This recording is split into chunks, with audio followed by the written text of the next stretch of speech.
about negotiations, right? Politics. And we're out of time. So you.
Hey, how you doing? Oh, I'm back.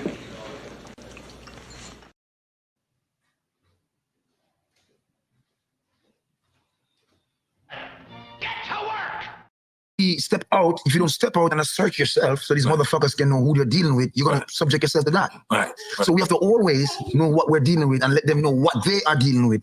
Yeah. And it's just that. I'm sure my rapper brothers face the same thing. They have to step out and let people know that they know what they're worth and know their value. So you don't respect it, it's up to you. Right. But if you want to do business with us, you gotta respect it. Right. You know something that was interesting when I heard you. You was doing another interview and you was like, I believe you called reggaeton culture vultures. I believe you said that. I don't want to misquote you. I don't want to misquote you, right? But then you said, I believe this is what you said. You correct me. And you said it's like they only work with each other. Like they don't work with outside entities. When I was 19 years old, right? No, when I was 16 years old, I remember a song called Boom Boom Boom Mami Mami El General. Yeah, from Panama. The Panamanians, they show us love because I went there and I met Buju Banton, who was the next forerunner. Who, you know what I mean? But then the music went to Puerto Rico. Then the music went all about. And all of a sudden it's like, you created this shit. Then you want to take out. Why do you think there's so many lawsuits currently from Jamaican producers with reggaeton? There's a major lawsuit right now with Steely and Clevie. Steely and Clevie is one of our biggest producers. You understand? And these guys have been because the same rhythm they taking, right? The same fighting this shit. Yeah. Because they think we're from the Caribbean and there's no intellectual property control or we have no idea what we're doing. But it's a new day in Gotham. Right. Oh. The Batman's still alive. and then Afrobeats doesn't face no lawsuit like that, but you're saying that it wasn't, the love is not there. Like we should have a more tighter relationship with Afrobeat. Listen, I agree with everything you say. When Nelson Mandela was locked up in South Africa, where was the voice of Africa to free in terms of the music? It was Winnie Mandela, free South Africa. The Jamaican scene consistently making the world aware about the African plight. Ethiopia, you name it, Angola. We name our rhythm the MPLA. The MPLA movement was from Angola, the liberation struggle in Angola. Wow. Okay? We name rhythm Chiang Kai-shek based upon Chiang Kai-shek fleeing from mainland China to what is now called Taiwan, which was formerly Formosa. You understand? So we are integral in world affairs and our music speaks to the demographics of the globe. Right. It's real. So when we hear our African brothers and sisters doing music that we can identify with, but we're not hearing nothing to free Africa, to free the minds of African, we are concerned. Right. Because if we're in Jamaica, we're singing about sexuality and violence, and they can say to us, my brothers in Jamaica, we remember when you used to speak to us from your heart, now you're speaking to us from your lips. And we have to pull ourselves up by the bootstrap. Then we must be able to speak to our brothers across the pond and say, my brothers, if we're lacking, pull us up. No. That's deep. That's one for blood clap.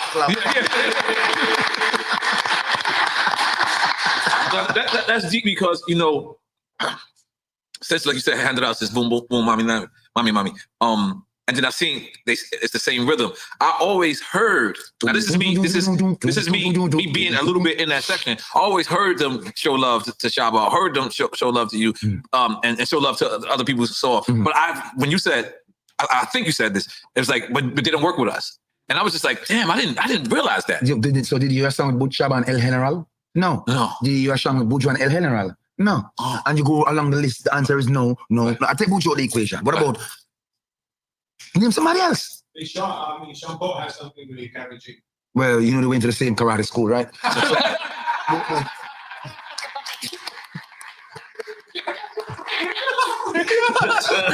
You might. We deal with English, we deal with Outlish. Yeah, because English you speak in, and I speak out.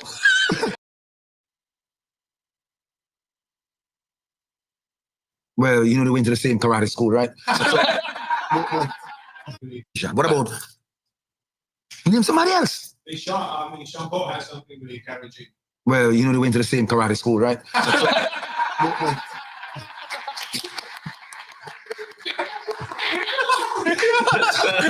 You might just quit. Yes, he's mad.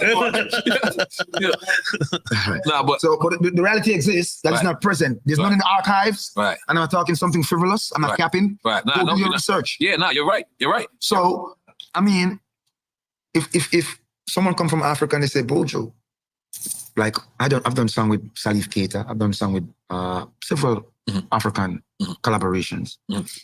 It's good because I want to speak to my people. I want to foster that bridge. Right. We want to create this symbiotic relationship where we both understand each other and can relate to each other. And the music is the common language of people. It's a universal language of all nations. Right. It absolutely is. Nah, that's real, man. That's real. I'm glad. You know what? I'm glad to hear you say that because I want. There's going to be a lot of people that's going to watch this, and I feel like the situation will be fixed from your powerful voice, from the voice of Jamaica. You know, it's important for my brothers. Yeah, because you're the only one I ever heard step up and say something. I mean, maybe others has, but I haven't seen it. Well, that's why I'm hated, and I'm not appreciated in many aspects. But that doesn't matter because, like I said, I'm a servant. You know? Right. You're not here to serve me. I am here to serve you. Right. You are the people who make a sacrifice and make a decision between buying a bread, buying a shoes, paying your rent, and coming to see me. Right. And in the end, you put all those things aside and you come to see me. Right. I'm here to serve you. Right. I'm here to serve you in truth. I'm here to serve you in music. I'm here to serve you in my life. I'm here to serve you in upfulness. Am I perfect? No. Because if you fuck, I'll take your head off. Right. Okay? But I'm here for you. Right. I'm here as your servant. Right. Good. I'm not a good servant. Must be serious. I'm ready to serve. Yes. Let me ask you, what's your favorite place to perform besides Jamaica? Besides Africa. Jam Rock? I knew you were going to say Africa. What part of Africa? Every part of Africa is a thrill to ride. I bear my soul to the continent, man. Right. From the north to the south. The south, the north, the east, and the west. You know what I mean? Because they don't see a lot. It's far. Right. So when I go there, I have to throw out and give them a good show. Right. And sing out for them, you know? And stay a while, because if you're going to do the whole continent. Yeah, well, in time. Yeah. But the last time I was there, I was in Stansted Stadium with my good friend, Mr. Lucky Dube. May God bless his spirit, and we had a beautiful time. It was an amazing moment. I want to say enough love to South Africa and all South Africans. Yes. Yeah, I've been there. Great people, man. Beautiful place, beautiful people. Our people. All right. Now, you just sold out 2 shows, 36,000 in New York City. God damn. I mean, I know you don't call yourself king, but there's a lot of people who do call you king. That's some why the king people shit. say, I am a servant of the people and a servant of the music, you know? Right. You see, let me break it down to you. Yes. I know we're in the United States of America. A lot of people get it twisted, you know? We desire not to get caught up in all of that. But just to continue being humble, being touchable, accessible, reachable, communicate with the people, you know? Because my people are used to people they can identify with and resonate with, not people who are alienated from them and people who are, you know what I mean, there's a buffer between them and 20 people pushing them, boxing them, shoving them. Right. I don't deal with that kind of fuckery.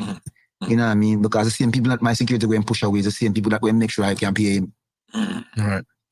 So, you know, the moment you realize that, humble yourself. Like I told you, our profession was directly called out by father. He said singers and players of instruments. He didn't say bartender. He didn't say bar tough. He didn't say all of these things. So you have to know that you're doing something. It's easy to have people listen to you, you know, like I said earlier. But it's important to figure out what you have to say to them. So let me ask you a question. Bob Marley movie, I loved it, right? Yeah. There was one part of the movie where he stepped to his manager and he was like, yo, whenever there's an Africa play, it's not a money play. Like meaning like he just wants to go to Africa whenever they ask for him. Is that how you feel about Africa as well? Africa is a beautiful place where I have made many sacrifices over the years. Many, many, many sacrifices. First time I go to Africa, I come back to Jamaica and I have to pay my entire band out of my personal pocket.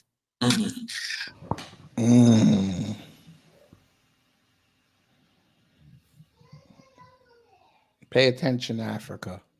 Pay attention. You know, several times it happens to us, you know, because, you know, you give people the benefit of the doubt and think they're going to do business, but it never materializes that way. But it can't be a money thing, because once I'm on the ground, the show must go on. But nevertheless, we pride ourselves in doing good business. And as Black people, we have a bad stigma attached to us that we don't do good business. So it's important for us to have good agreements and stick to our agreements and execute the agreements accordingly. You know, it makes good for the next brother who comes into the territory to do business, who calls me on the phone and say, how was your experience? Okay. All right. Very good. So all things are relative. Let's talk about Bonafide Love. Bonafide Love, Buju Banton, Wayne Wonder. Bonafide Love was originally done by Errol Dunkley.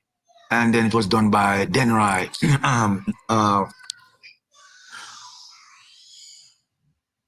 It was remade by Buju Banton and Wayne Wonder for the Penthouse label. I think it's one of the most pivotal recordings Mr. Wayne Wonder has ever done. But it's a remake from the original. Okay. Yeah. Now, when you made Hot Life with Snoop Dogg, who smoked more weed? I don't know. Actually, It seemed like it was a fun record to create. I was in my studio at 10 Carlisle Avenue and we were speaking on the phone. So I said, "We what?" He said, "He's in the spaceship." he called his recording studio his spaceship. I said, "I'm sitting here under the tree." So he said, "Is it a mango tree?" I said, "Yeah." And we were both smoking. So I was under the tree smoking and he was in the spaceship smoking. I started singing "I Life." That makes so much sense. And I said, "Good weed all day and night." I said, "Hey." So I went into notes and I started writing it. Right. And I said, "Hey, I'm going to write your part as well. I'm going to write it in patois." So I wrote and I sent it to him. That's why he did it so much in patois, huh? I was staying on the phone and fuck it right up. Wow. It was good, man. It was a good day, good vibe. And it shows me that he's a true artist because it's not many people can do that and delve into their creativity. Just like that. And I mean, it's all chemistry as well, yeah? Just good kid, good brethren. You know what I love about you is a man can't put you in a box. Like, you can't say you're just one way. Like, you make feel good music, you make, club music, you make, you know what I mean? You make conscious music. Like, how do you do that and not be whack? Like, you know what I'm saying? Because certain people can, you know what I'm saying? Like, certain people can go to another genre. I don't know. Okay. That's a fair answer. That's a fair answer. I don't know. I'm a free-spirited person. I love to be happy. You know, my children, my guys think I'm the funniest father in the world. Right. You know what I mean? I love to laugh. People don't know that side of me. I don't show them that side of me. They don't need to. Right. But music should come from a happy place. So if you're a person who's constantly angry, you're going to make angry music. If you're constantly bitter, your music will reflect that. You know, I mean, I never go to my bed with an argument. I tell you how I feel, and that's it. Tomorrow I'm going to say, "No, what's up? You good, nigga?" Yeah. Oh, man, this is so great. See, the music have to come from a pure place, yeah? Right. So when that is intact, you know, the inspiration flows, you know? So let's talk about, I'm going to say it wrong because I'm dyslexic. Dopey Conqueror. Dopey Conqueror? Yeah, with Stephen Marley, when y'all both performed and y'all both shed a tear. Oh my God, why did you go there? I know my shit. Yeah, no. Because at first he said you shed a tear, and then you said he shed a tear, and then y'all both was like, we both shed a tear. No, see, that was an emotional moment because, you know, that relationship and friendship with that brethren come like a jar. It's heaven sent, you know? The irony is, I used to run with them brothers Ziggy Marley in the mornings. 4 o'clock a.m., Ziggy used to pick me up at my house. I used to go running on the beach. The first morning, Ziggy brought him brother. I never run with Ziggy again. Wait, so you used to run with Ziggy, then he brought Damien and you never seen Ziggy again? The first morning, Ziggy brings Stephen Marley at my house to pick her up to go run on the beach. Jogging? Yeah, okay. I never run with Ziggy again. You lost him. And Stephen became my best friend from that time until this day. Right. We make music together. When Damien wanted to enter music, was there making sure that get the rudiments of his right. You know, that's a good friend. Right. That's Bob Marley this time for all of you, but if you don't have eyes, you won't see. Right. Did you ever meet Bob? I know you got... Once, my mother used to sell in the square of Barbican Square, and once a blue Mitsubishi Tony pull up, and this Rasta man was driving and pushing me through and said, "Mother, give me a pack of Craven here." And my mother gave me the pack of Craven here, which is cigarettes, and I run across the road and give it to him. And by the time I should put it in his hand like this. Bob Marley smokes cigarettes? There was a guy in the car who asked my mom, and by the time I gave them the cigarette like this, the whole community was down on the car. And they was all saying, Bob, Bob, Bob, Bob, Bob. Oh, shit. So my first encounter with them as a little kid, yeah. That must be- Yeah. It's Bob Marley meat and your Shaba meat. These are like ordained meats, you know. While God is good and him don't make no mistake. All right. Oh, God damn it. Let's talk about Haile Selassie. Ethiopia. This is what the Rastafari culture follows, Yes, correct? yes. So how did this start? He came to Jamaica? Well, before we come to Jamaica, as Rastas, we read the basic instruction before leaving Earth, which the idea know as the Bible. And there have been many a prophecy, and we know that Ethiopia, the whole Africa was called Ethiopia before Sicilus Africanus went and conquered, we call it Carthage, and drive Hannibal them south. Right. And then name the continent after himself. The whole of the continent was called Ethiopia, the whole continent. The whole African continent. Nubia. See? And then colonization come and dissect the continent and put invisible borders and name this Chad, Congo, this, that. But through the uncolonization of Ethiopia, she remain untouched and her name remain the same. She hold on upon that piece. But the dynasty goes back as far as Solomon and Sheba and to Menelik and to Rasmussen. Right. You understand? And then they say Haile Selassie was from Rasmussen, then Haile Selassie. Okay. And then he's a family with Jesus? Well, according to the lineage, the bloodline come from the line of Christ. Wow. The bloodline come from the line of Christ. So according to the lineage and genealogy, that was traced according to Rastaman ideology. So in this time, we know that God don't dwell outside of us. We don't dwell inside of us. Because you have good thoughts and you have bad thoughts, right? The bad thoughts are the evil thoughts and the good thoughts are the godly thoughts. You see it? So we see the Christ come and him walk the earth and him show us if you have faith as little as a mustard seed, you can move a mountain. And we see the Christ come and him walk and show us just humble yourself and love the Lord thy God and love your neighbor. And certain things him teach us, which, you know, I don't think it only rested on 2 pages. So if you want to realize what he really taught us, you have to go and do some research. But all these things help Rastafari to realize that a game has been played on us. We haven't been taught the truth. Something is amiss. And why everything bad is black. Black male, black out. You name it, black cat. Yeah. You know what I mean? Black book, black list. Yeah. And everything that's supposed to be blackballed. So we realize that there's a campaign against not only a particular color, which is stupidity, but against a people, a race, a nation. Because no matter how much success you achieve in this country, you will always be Nori. Unless you go play their ball. So I'm trying the karate club. So we have to hold forth this that brought us into a different reality than the one we thought we knew. And we see a lot of people coming now, putting on dress, do not even understand the premise, the foundation, what it means, what it represents. Fake Rastas.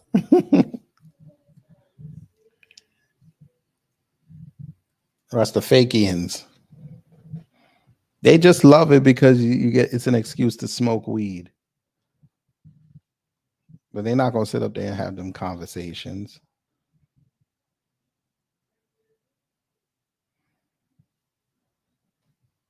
You have commercialized something that is near and dear to others. Right. But so let me ask you. I just want to reiterate that. How did this Rastafarian culture come up? Did Haile Selassie physically go to Jamaica? Yes, he went to Jamaica. Okay. Of course, Haile Selassie visited Jamaica. Visited many places in Jamaica. Many Rastaman who many people thought were frivolous in their thought, were venerated because the emperor indeed came to the island. And Marcus Garvey. But Marcus Garvey is from Jamaica, Jamaica, and he traveled to the Americas and traveled to England to spread the message of unification from the UNIA. Right. You know what I mean? The United Negro Improvement Association. Right. Yes, and have had many charters across many continents, even from South America to the Americas, and expound upon the liberation of the black man and woman. Right. If you was to say, if people leave Jamaica, who do you think they go to more, London or US? Well, there's an existing trend to gravitate towards United States of America, and the migration stream has showed us that an indication and indicators have showed us it's a major place for migration. Okay. How happy was you when they told you you could come back to America? Well, I was elated because initially I wasn't told I could come back. I was told that I was permanently banned, and I said to the person who said that, "Let's see what God will do." Wow. But hold on, let's make some noise for that. They can go clapping like a seal again. That's hard. Okay. Yes. So, what happens? Someone gives you a call and say you can come back to, because I heard you was touring in Africa and I heard you was touring in the Caribbean. Well, actually, in all due fairness and honesty, I don't want to throw anybody under the bus because I'm very tactful. But this, my issuance of my visa to travel to America was sent to me in 2022. And when I went to the embassy to pick it up, the lady told me, "You're permanently banned." And I looked at her and I said, "Let's see what God will do." And it wasn't until 2023, last year, this year, 2024, that it was really given to me, not from that office, but it was given to me. From the higher ups. Come on, you connected, goddammit. You can be but I mean, was that feeling like the God did? You see, I'm here to serve my people. Right. You see how happy the people in New York was? Yes. Not only because they saw me, but because they were able to receive something that they're longing for. You know what is that? A concert. Yeah. To hear music, to feel uplifted, to feel like there was no car stolen, no one got robbed, no one was mistreated. Yes. It was just a night of 2 nights of pure fun, love, and entertainment. Because of good energy, good vibe. And they try, like I told you, in order for you to destroy somebody, they go after the credibility out, and then they go for the jugular. Right. My people did not buy it. Many bought in, but listen, the voice of the people is the voice of God. What says man? Talk to me. Yeah, let's talk about hills and valleys. Oh, powerful. That's powerful. Free the people. We're liberated, Truly, we're liberated through that divine spirit, over hills and valleys. How'd you make that? Was you in the hills and valleys? Actually, I was on tour going through the Swiss Alps on my tour bus. Oh, that's just the joint where the snow was on top. Yeah, I was going through some tunnels. Yeah. Bro, you don't know what the Swiss Alps are? The Swiss Alps, because I used to spend 3 months here touring the Americas, 3 months touring the European countries, or 4, then another 2 in the Caribbean, and that's where I used to spend my time. And it was an inspiration I received while I was traversing the earth. How does it feel performing for the white people like that? I would say, in Europe. It's great performing. You have to understand that reggae music is an international music, and it speaks a universal language that connects. I told you, it's the king's music. Yes. Like my white friend over there, I had to tell him stop. Yeah, and because the king music, it resonates. He was buck like this. I said, you can't do that. It resonates with the people. It doesn't matter your ethnic background. Yeah. And gone are the days when we can separate people along their racial or them color lines when it comes to music. You know how much people love Kendrick Lamar, they're not like us? I don't know how we got here. Don't fight it. I'm trying to tell you, this is diverse. Right. So don't believe that I'm on the reggae music. There's a demographic who's not. And there more people in Europe love reggae music than America. Wow. Don't fool yourself. And in Asia too. Okay? When I play a concert in The Hague for 100,000 people in Holland, The Hague, 100,000 people. Don't get it twisted. Whenever I'm on vacation, and there's nothing but white people, that's what they playing, reggae. Reggae music. Yeah. You have to understand also, my forefathers cultivated Europe more than America. In terms of making the music heard and bringing the music to the masses. They cultivated Europe a lot more. So Europeans are very much deep into reggae music. Much so. And then let's just talk about your relationship with Khaled. He was also a person that I seen campaign you so much. When you came home, I'm not saying U.S. is your home. U.S. is your home too. Your second home, whatever. But he was campaigning for you so much. How did y'all develop a relationship? I know y'all worked together back in the days. There was a hurricane at this time in Miami called Hurricane Andrew. Yeah. And in those days, we used to have a warehouse on 117th Street, Southwest 117th Street, across from the Coast Yard. I was walking down the road now after all that, trying to find out which part and which part and which part. So we find a radio station. And that's how we met up with Daddy Saw and Joey Buttafuoco there. Mix 96. Yeah. Because Mix 96 was on the air. In those days was Lady Terror, DJ Fergie, and couple ones and ones. Well, Khaled was a part of that. But we eat it off right away. Right. Because him have a vibe. I'm talking skinny Khaled. Right. So, he used to come to Jamaica, but he loved the music so much that he would always showing me beats. Buju, try this and that. And I'm riding in the car with him and I'm open. But I realized that he had a vision. I said, record it. Let's make it into a dub plate. And we started doing him shit. So he used to go to Jamaica to play for Fully Loaded. And when he came and saw the reaction, because in those days, when you do go and you get a gun salute, it's all gun salute, one gun salute. And when he saw that, realized that this kid could, and then his playing skills, how he did his thing, and his love for the music, not the money. Because in this game, if you love the music, it loves you back. If you love the music, it loves you back. I'm telling you, brother. And he loved the music, and it loved him. He loved him back. As simple as that. So our friendship is not based on who the world say he is now, but on who he truly is. Yeah. You understand? And he'll always be my brother. Always be my friend. You understand? Good heart, good spirit, loving family, good kid. And he loves music, most importantly. Is there a real place called Holy Mountain? Yeah, man. There is. In Jamaica. Wherever you find it.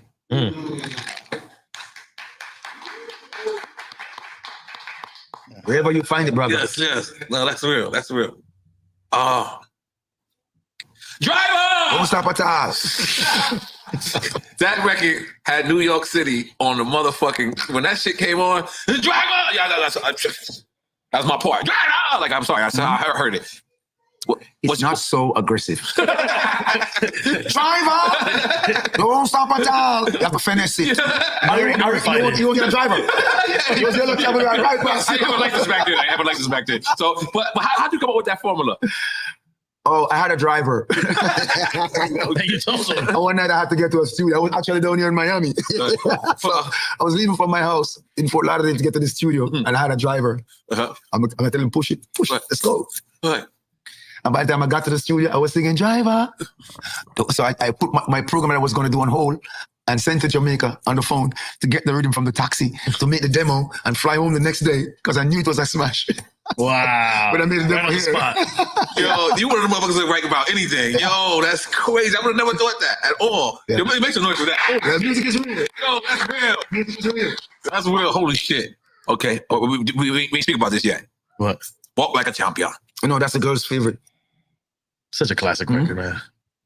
That's the girl's joint right there. Okay. That's the girl's joint right there. Because EFN is going to do the record over. He's going to be Drink Like a Champion. Oh, yeah? That's what we're saying. Just don't fall over. We want the double version for Drink Champs. Yeah? Okay, we'll talk about it. But how'd you make Walk Like a Champion? So that was a Penthouse production.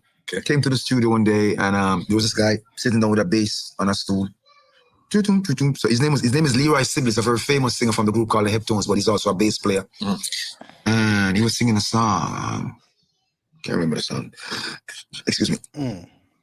But the rhythm was so groovy, and normally because Penthouse became my home base. So when you come here to work, and I wouldn't come out. I would just stay there and hold a vibe with you to make sure whatever you're doing. Because in those days, Donovan German was like the boss, but he was so cool. His man have a recording studio and just low, pure youths to run it. He'll come to America and come back like once a month, put his hand on the side and said, let me hear what I make. And they would have to play what we did for him, and then he just jump on the plane and gone again. So we have the studio. So anybody come there would say, Nana McLean from Canada, and all these people would come to the studio, and you guys had free reign. So yeah, so we was just making music. So I was there checking it out, and I'm like, sound good, I like the beat. And that's where the inspiration came. We just went recording. So it was nothing but no championship? No, there was no championship, more like an inspiration. Oh, okay. And the music was talking to me, and I was just talking back to it. We had a great conversation. And you said, walk like a champion. Yes. Yo, these stories is fucking amazing, man. Hold up. I know I'm mispronouncing this wrong. So what? Bati Rider? Bati Rider, yeah. Okay. No, Bati Rider, don't get it twisted. Bati Rider is a shorts, a very short shorts that the ladies wear, and exposes their cheeks. Yeah. Their ass cheeks are exposed. Yeah. So this was a trend back in the time, in the early 90s, and it was the coming out for the ladies back in the time, because we're coming from an era where woman was fairly clad. Okay. I mean, borderline prudish, fairly clad. They're conservative. Conservative, right. Yeah. So this was also a coming out era where fashion and embracing of fashion and trends was becoming more social norms. Yeah. Okay. So about up close and personal, even though that's a rhythm, right? Yeah. Up close and personal, yes. Yeah, that was it's a song. Yeah. The title of a song. Yeah. And a rhythm. Is that something that's common in the culture? Is like pretty much everyone rhyming on the same beat and making their own version of a song? No, what happened was first for a DJ playing the music in the dance hall, right?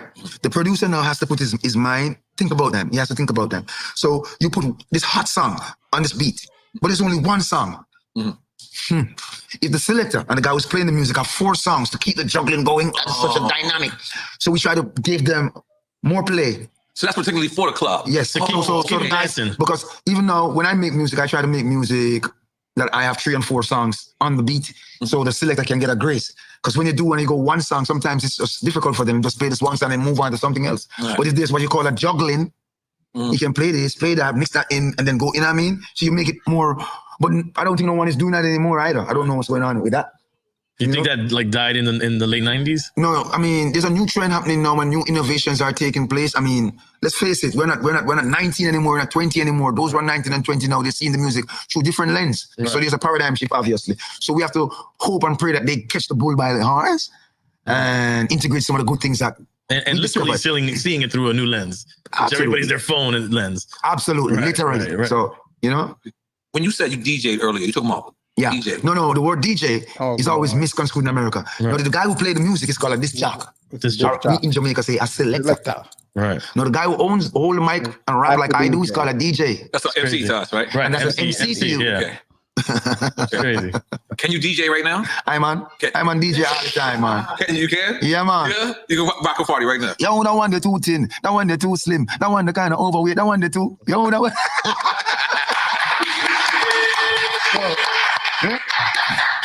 So I'm quick with him lyrics. After me put a flower upon your nails and touch upon your lip. I love the way you roll, it's how you move your hip. I told you I'm in it forever and we never quit. Me and the mister, you feel be the miss. Sister Buju, I love it when you do it like this. In a dance, you make it turn and make it twist. We up on the gym, Samsa when I drink a shit. Water them a drink and the water me a sip. We give them reggae music nice like this. So the next album coming out from Buju Banton is called, I'm not telling you the title as yet, can't do that. But it's 100% dancehall. Why?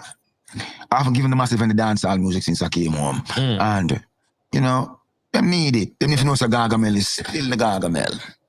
I got a bake on the toilet. They Gargamel. Man, you So, if there's anything that you could do in this game, do over. If you had one thing to do over, what would you do?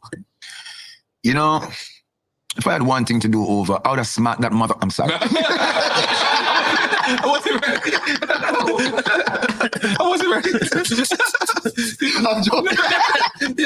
No, you know, if I had one thing to do over in this game, bro, I'm serious. I would have make it my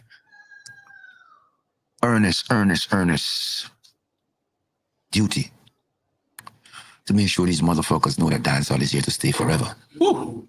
And reggae music is gonna live forever. Because I didn't think they get the message. They didn't get the memo. I put some leaflets under their door. They didn't read it.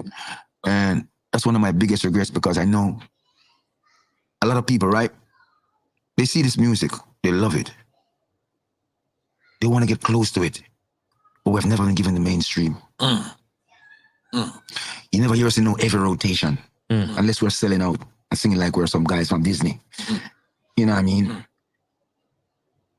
A day is going to come when we're going to have pirate stations. And my only regret is that I was not the first person to get one in America. You guys need a pirate station. That's what you guys started at. That's what it was, but you lost. Yeah, started out pirate. So talk about regrets. That's what we regret. We should have pirate station all among this motherfucker. One pirate station, and we know we could have done it because guess what? It's difficult for them to climb all these tall buildings to find those antennas, bro. What do you use the antenna every day? That's what DJ Rod did on a bus. What do you enjoy better? Independent or major label? Independent, man. It means I take too long to turn shit around. Independent. Now, also, the most money I ever making in the music business was when I was independent with Gargamel music. Yeah, because I didn't have I'm my own boss. You understand? In those days, we have mechanical. Those days were the real days when we're selling real records. You know what I mean? Not what we're dealing with now. But independent is always good. You have more creative control. You can see where your budget is going. You have more financial control. Yeah, man. Independent, though. Gargamel Records, right? Gargamel music, my boy. Gargamel music. So God comes down and says, Buju, you got one record to save the whole humanity. You got to make this record, Buju. And you will get one feature and one producer. Who is your one feature and the one producer?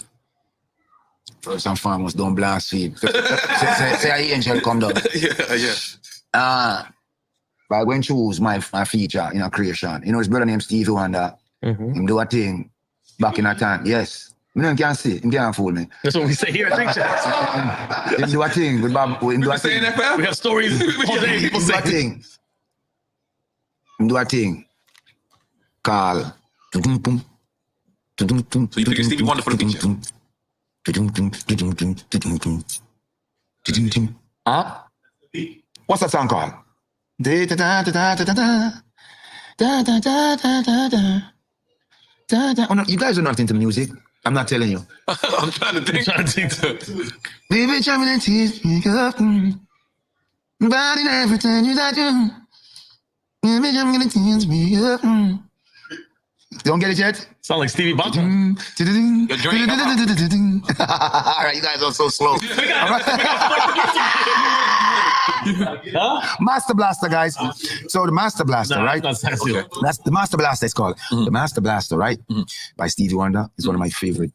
So you know, I mean, no matter what mood I'm in, I can listen to the Master Blaster. And there's also this song called by this guy from India called Japa Man. Called so it's like a meditation song, you know, Japa Man. Tisaya Day. You guys don't even know that from, but that's a beautiful vocal right there. Producer. One of my greatest producers have passed away, Bobby Digital Dixon. You know, is that Donovan Germain? He's a good producer. You're talking local, right? Or you're talking internationally? Whatever you want. Yeah, Donovan Germain produced Buju Banton and Stevie Wonder. That should be something classic, you know what I mean? Crazy. I love that how you picked an artist that's here, but you picked a producer that's passed away. No. One of the producers who I wanted to do it with has passed away. Okay. Which is Bobby Dixon. Bobby Digital. So Bobby you pick Digital. one that's still- So the next best producer I know is Donovan Germain, who's still alive and was able to make such a vision materialize. You know what I'm saying? I can see this record happening. That could happen. Definitely I can see this happen. record That's happening. gonna happen. So because reggae music, Stevie Wonder is an ardent lover of reggae music, and he has showed it because he performed with Bob Marley before. So we know that he knows the culture. Genius. And he's a musical maker. Yeah. We had Ron Isley on here. Woo, from the Isley Brothers. Yeah, man. And he said that he saw Stevie Wonder crossing the street. A busy street. And I bet Stevie saw him too. And what was Jack said he saw him press the button? Jack said he got in the elevator with him. Well, I was watching TikTok and someone waved on some award show and the brother did this. So I'm like, you're winning, bro. Oh, he said it's a shot. He said, I see you shot. Yeah, he said he got in the elevator with no one else. Like, first of all, how you get in the elevator, you behind with no one else? And then he pressed the thing and he said, I'll see you later. Come Jack. on, man. No, it's all photographic memory, man. Photographic It's memory. very true. It's very true. That's gonna be. Let's talk about Ring the Alarm. Why? What's going on? Yo, that record. For lack of a better term, I don't want to use the Jamaican accent, but I gotta use it for this. Go ahead, man. Mash up the place. Oh, Ring the Alarm. Yeah. Yeah, no, that rhythm is a phenomenal rhythm. That was produced by Techniques, Mr. Winston Riley. And that was on the Techniques label. And the rhythm is called Stalag 2021, 1920. Now, Stalag is like the prison in Russia. Stalingrad. Yes, but we call it Stalag. Right. So if you don't understand, what we name rhythms, we call our beats names. Right, yeah. Yeah, we give our rhythms names. So the beat is called a Stalag. And the Stalag rhythm is one of the most powerful. It's crazy. Yeah, and that was Buju Banton with Tenasa. That record. Yes. Brings the fuck So up. the irony of that song is like I grew up listening to Tenasa because he was just such a rude boy, roll up his pants foot, always in a knit Ganzi, and when he's on the stage, he just flashy man and hey, you know. And then he passed away in Texas, and I find myself years later with this track in a R.I.P. to Tenasa. studio working on it. I couldn't ask him nothing more than that. Right. It was an amazing feat, and I'm happy I was able to accomplish that. It's fire. So let's talk about Destiny. Oh, Mama Lou, from when you call me. Now, Destiny come at a painful point in my life, when a turning point where, you know, every 10 years a man go through changes in his life. Yeah. And that was one of my 10-year changes where, you know, 2 rows before you pick a choice kind of thing, you know what I mean? And the spirit came to me and said, humble yourself. You're a servant. This is your role. And I was in California, as a matter of fact. I was staying at the Nikkei Hotel on La Cienega. The Nico Hotel, yep. Yeah, the Nikkei or the Nico. It was a Japanese Street street. was a Fat Burger. Yeah. And you know, I found $2 fucking $100 downstairs that place one day. And Fat Burger or the Nico Hotel? Fat Burger! What are you doing in Fat Burger, Ralph? I was walking. No, I had no dreads those days, though. No. I had no dreads those days. But I wasn't eating no burgers. I was just walking. I found $2 fucking $100 roll up. First time I found that I'm in America. Okay. Yeah, and I came back to the hotel, and I was inspired. The rich man, because I was looking through the window, seeing all this edifice in front of me, and I was inspired. But that's how that came about, basically. Yo, I got a ton of more. Yeah, you want something? I still want to hear the making of this record, Untold Stories. Untold Stories now was I was working on the project called Till Shiloh, and we wanted something different.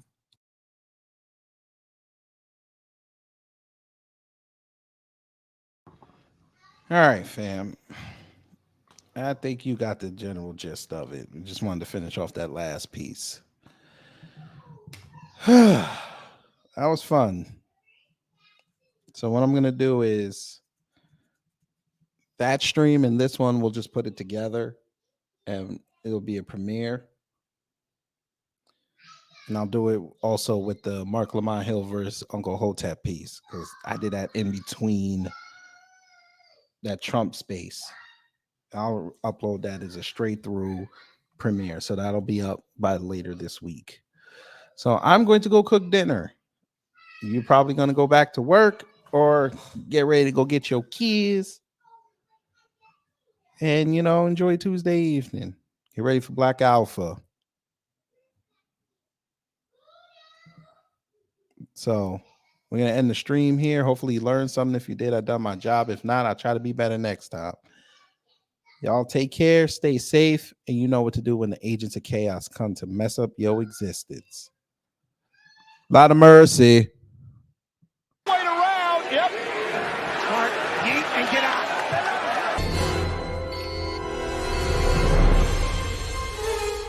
Time's up. But did we have a good time here? Hello?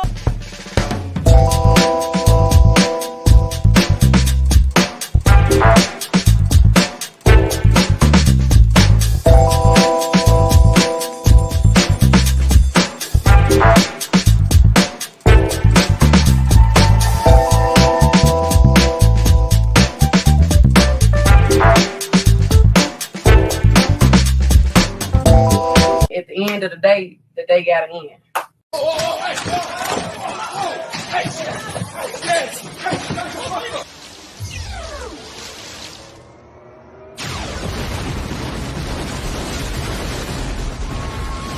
Get your money up, not your funny up.